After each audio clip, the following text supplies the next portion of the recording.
Hey guys, what's up? It's Savannah. Welcome back to my channel and welcome back to another true crime video here on my YouTube channel. As you guys can tell by the title of today's video, today we are talking about the extremely disturbing case of Steven and Kelly Pladl. Now, this may be a case that some of you are familiar with, considering the fact that when it did occur, it happened about 2 years ago and it was extremely prominent in the media for reasons you will soon understand. Before we get started with today's video, I do want to thank our two sponsors for today, which are Fetch and Zola. So the first one we're going to talk about today is Fetch. Now, if you've never heard of Fetch before, Fetch is an app that allows you to scan your receipts every time you go shopping. You scan your receipts, which then stacks up points, which ultimately saves you money. Once you stack up enough points, you can then save money by exchanging points for gift cards in Fetch's reward section. Fetch is easy to use, it's easy to sign up, it's easy to scan your receipts, and it's easy to save. I cannot stress enough how simple Fetch has made this process. You scan your receipts and the process just takes seconds. And you also don't have to worry about where your receipt is from. You can earn these points from anywhere. You can earn them from the grocery store, you can earn them from Amazon. You can also use emailed receipts and even use receipts when you dine in at restaurants or use takeout or delivery apps as well. This one really is a no-brainer and it is so simple. So if you guys want to check out Fetch today, you can click the link in the description and use the code KILLER to get 4,000 points when you scan your first receipt. Again, just download the app today and use the code KILLER to get 4,000 points when you scan your first receipt. This is a limited time offer for my viewers and one that you will definitely not want to miss. So go check out Fetch and start saving today. The second sponsor that we have for today's video is Zola. So personally, I am the furthest thing from being engaged. However, I feel like recently I've seen countless couples share their good news of their engagement all over social media. So for my engaged or soon to be engaged people out there, this one is for you. You can join 1 million couples who have planned their weddings with Zola. Zola makes wedding planning easier and less stressful by creating everything couples need all in one place. I'm talking wedding vendors, save the dates, invitations, free websites, registries, and more. You can fast track your search for the right venue, photographer, all in one place. All vendors are pre-screened so you can skip the endless back and forth with vendors who aren't right for you. You can also explore save the dates and invitations with hundreds of beautiful and affordable designs. All purchases include free shipping, free matching envelopes, and free guest addressing. You'll also be able to create a free wedding website with Zola, which is the easiest way to share details and update your guests about your wedding day. And you can also host virtual events on Zola for free. Zola has the most fun and easy registry process. You can fill your registry with gifts, cool experiences, cash funds, all in one place. So if you guys want to check out Zola today, you can go to zola.com/killer and use the promo code SAVE50. That's SAVE50 to get 50% off your save the dates. You can also get free personalized paper samples before you purchase.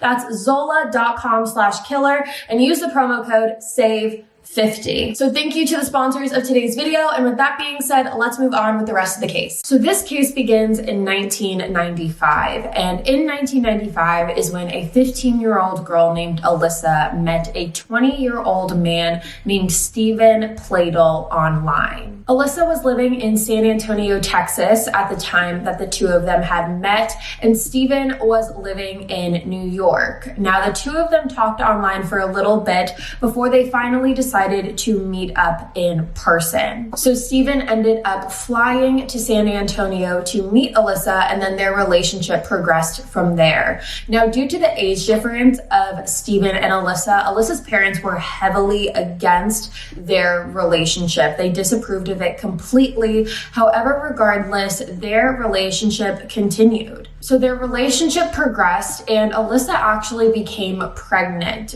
with her and Steven's daughter that they ended up naming Denise. Alyssa became pregnant with Denise when she was 16 years old and then ended up having Denise when she was 17 and Steven was 22 years old. But after Denise was born, Steven's behavior began to change drastically. And according to Alyssa, Steven became very abusive verbally and emotionally towards her as well as Denise. She said, quote, "Steve had a bad temper. He would destroy things in the home when he was upset, punching holes in the walls," end quote. So because of Steven's abusive behavior, Alyssa made the decision to give Denise up for adoption when she was only 8 months old.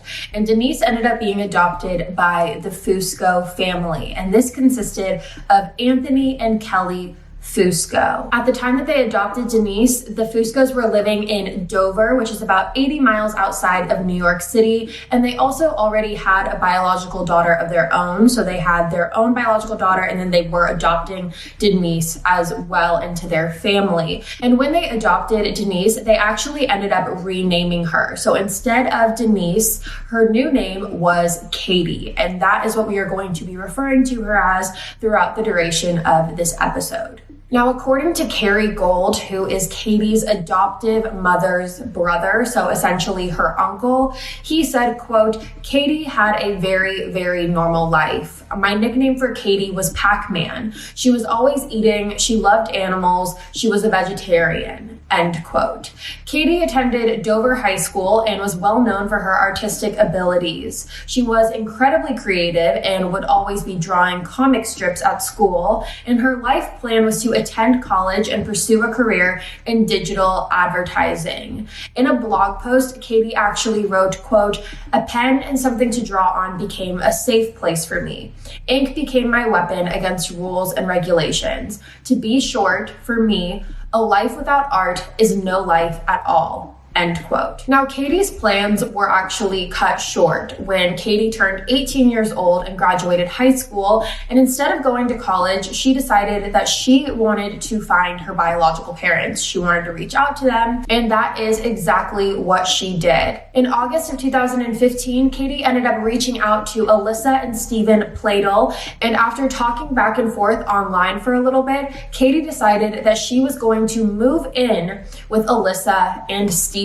Now, at this point, Alyssa and Steven were still together. They were still married, and they also had 2 daughters of their own as well. So it would now be Alyssa, Steven, and basically their 3 daughters living in one house. Now, Katie's adoptive parents, Tony and Kelly, were apprehensive about this move. However, they said that Katie was 18 years old and she was going to do what she wanted to do in the end, so they ended up supporting her decision. Now, when Katie moved in with the Pladls, she wasn't moving into a happy-go-lucky family by any means. At the time that Katie moved in, Steven and Alyssa had decided to separate. However, they were still living in the same house, but they were sleeping in separate bedrooms at the time. According to Alyssa, she said that she suffered from verbal and emotional abuse from Steven for years. A direct quote from her is, quote, "I was always on eggshells. Whatever his mood was, everybody knew. And that mood was not often happy. A lot of yelling, a lot of things smashed in the house and in front of our children," end quote. And when Katie arrived to the Pladl's house, Alyssa said that she did have a conversation with Katie about the abuse that Katie endured when she was a baby, which led to be one of the reasons that Alyssa put her up for adoption. She told Katie about the abuse that Steven had put her through. However, according to Alyssa, she said that nothing that she was telling Katie really seemed to concern her too much. Katie didn't really seem fazed by it. Steven also did not have a job at the time that Katie moved in with them. He was unemployed and was unemployed for a couple years. So he basically stayed home all day, every day, while Alyssa was out working being a supervisor for a T-Mobile store. Now, when it came to Steven's behavior when he met Katie, Alyssa said that Steven's behavior instantaneously changed from the moment he met Katie. Alyssa said that prior to Katie's arrival, Steven never really cared about his appearance, never tried to dress up or look nice. However, after Katie did move into the house, Alyssa said that she noticed Steven definitely paid more attention to his appearance. He started wearing skinny jeans and these really tight t-shirts, and he started to shave his beard and grow out his hair really long, things that he never used to do before Katie moved in. Then after about 6 weeks weeks of Katie living with the Pladls is the first time that Steven ended up sleeping on the bedroom floor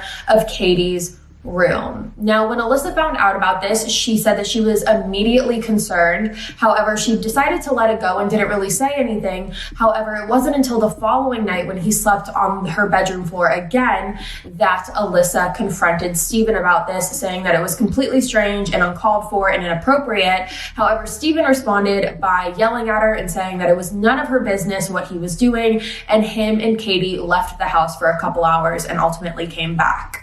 Then finally, in November 2016, Alyssa said that she was done with Steven. She had enough of him and she decided that she was leaving him. So her and her children both ended up leaving the house. However, Katie ended up staying in the home with Steven. So it was Alyssa and her two daughters, her two youngest daughters, left the home. Katie was in the home with Steven, and Steven shared custody of his other two children with Alyssa. However, because Katie was 18 years old and plus she's adopted, it was a lot more confusing and a lot more complicated, but she was 18 years old, so she could make up her own decisions when it came to who she wanted to stay with. So she decided to stay with Steven. And just for timeline purposes, so you guys have an understanding, Katie moved into the house in August 2016 and Alyssa moved out in November 2016. So that was only just a couple months of Katie being in the home for Alyssa to finally have enough of Steven, enough to finally leave him. Now, what Alyssa did not know when she moved out of that house was that Steven and Katie had started having a consensual sexual relationship behind Alyssa's back. The relationship began when Alyssa was still living in the house, and it continued after Alyssa left as well. And it actually wasn't until May of 2017 that Alyssa was made aware of any of this. And the reason she even knew about this at all is because she was looking through her 11-year-old daughter's diary. And in this diary, Alyssa found an entry that her daughter had wrote. And I'm going to read it to you. It says, quote, "My dad calls her baby also his baby. My dad even says she's my stepmom. He doesn't want me to say or call her sister anymore." End quote. And this is when Alyssa put two and two together and realized that Katie was pregnant with Steven's child. Now, you can obviously imagine how disgustingly shocking this was for Alyssa. She's now learning that her biological daughter is pregnant from her biological daughter's biological father. After reading this, Alyssa said she was absolutely hysterical and she was screaming, and she immediately called Steven and asked if this is true. And this is when Alyssa said that Steven said, quote, "I thought you knew, we're in love," end quote. So now we move on to July 20th, 2017. And this is when Steven and Katie, father and daughter, decide to get married. This was 2 months after Steven and Alyssa's divorce was finalized, and Katie and Steven ended up getting married in Parkton, Maryland. And the reason that they were able to get married at all was because they ended up lying on their application and said they were unrelated. And in attendance at the wedding were Katie's adoptive parents, who said that there was nothing that they could do about the situation and decided that it was just best to support Katie. Then a couple months later, on September 1st, 2017, Steven and Katie's son was born. The two of them had a son that they named Bennett.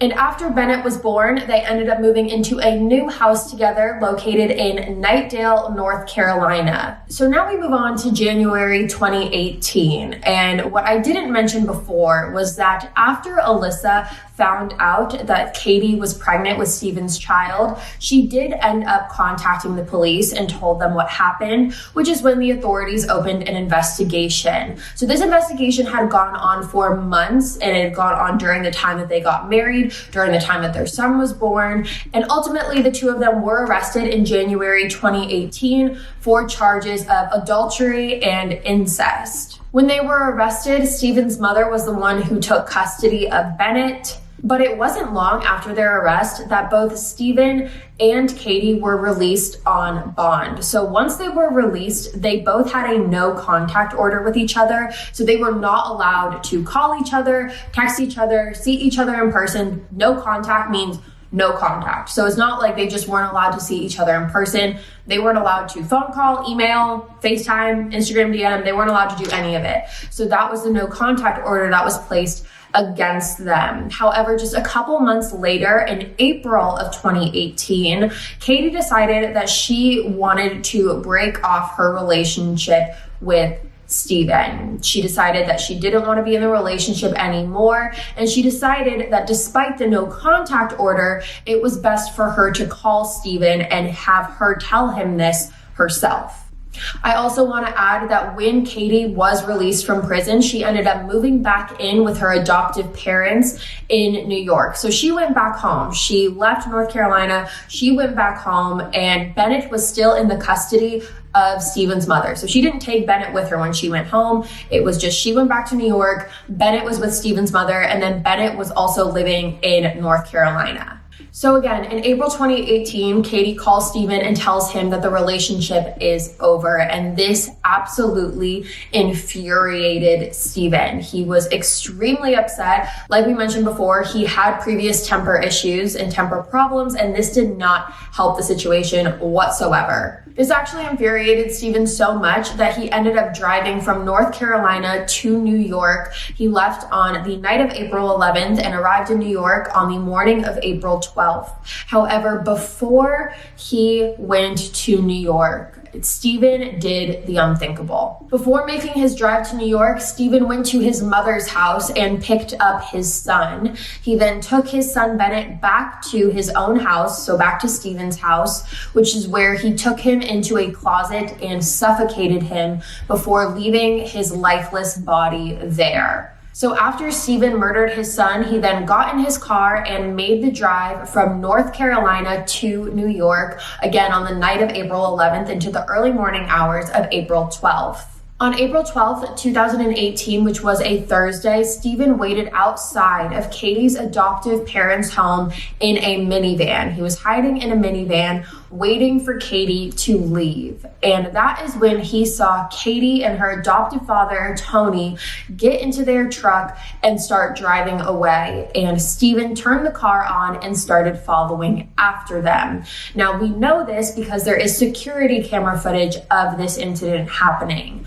Now, Steven starts driving behind Katie and her adoptive father. And I do want to mention the only reason I'm saying adoptive father is not in any way, shape, or form to discredit or belittle Anthony at all. However, it is just because Steven is her biological father, and it's just the crossover is gonna get confusing. So that's literally the only reason I'm saying adoptive father. So Steven began to follow Katie and Anthony, and he was following behind them. And shortly after he started following them, Anthony and Katie came to a stop sign, which is when Steven pulled around their car and ended up shooting both Anthony and Katie, resulting in both of their deaths. After shooting both of them, Steven ended up calling his mother to let her know of what he had done. He told her about Bennett, and he also told her about Katie and Anthony. And after he hung up the phone with her is when Steven's mother contacted the authorities to tell them what her son had done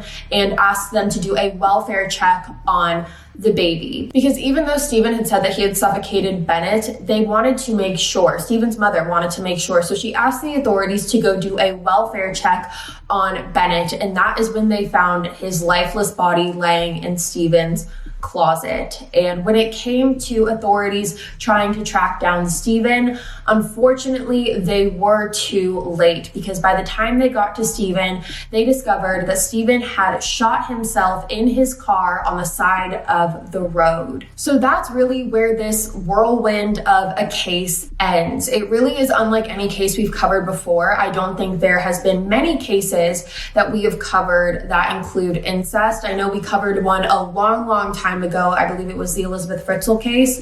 But other than that, we haven't really covered any cases that involved incest. But because of this case, a term was brought to light. And that term is called genetic sexual attraction. And what that means, I'm going to put up the definition. It is defined as an overwhelming sexual attraction that may develop between close blood relatives who first meet as adults.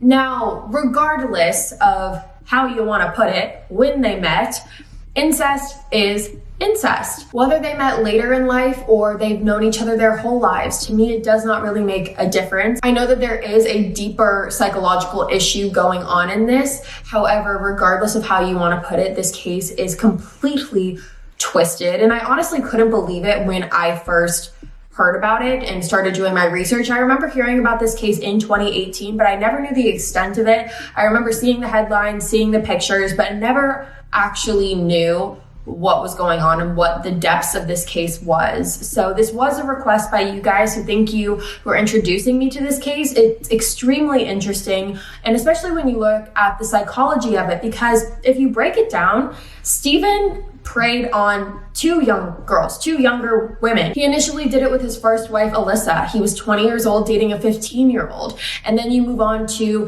him being 42 years old when he met Alyssa, who was 18 years old. I don't think I mentioned his age because I was so caught up in the fact that he was dating his own daughter. But he was 42 years old and Alyssa was 18 years old. And again, the age part doesn't really matter to me in this sense, meaning the age difference, as much as it does that it's his daughter. However, it is another example of Steven preying on younger girls. Now, when it comes to Alyssa, she has said, quote, "I will remember Katie in my own way.